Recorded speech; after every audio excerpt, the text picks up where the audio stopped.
Okay, I've got an International 330.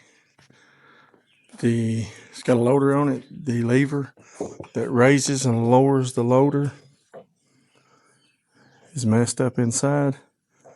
I'm gonna take it apart, see what I can find.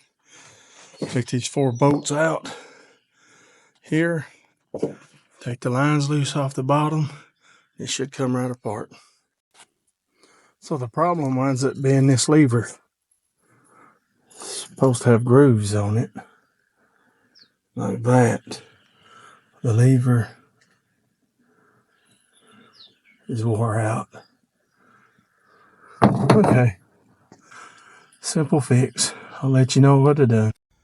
Okay, so what I've done to fix it is I drilled and tapped both sides.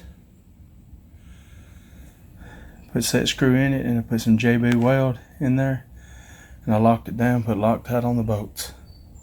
Okay, I got her back together. I got her on. Lever's actually working like it should now. So that's the way you would fix that lever. So here's a shot of the 330. So I hope this video helped. Thanks for watching.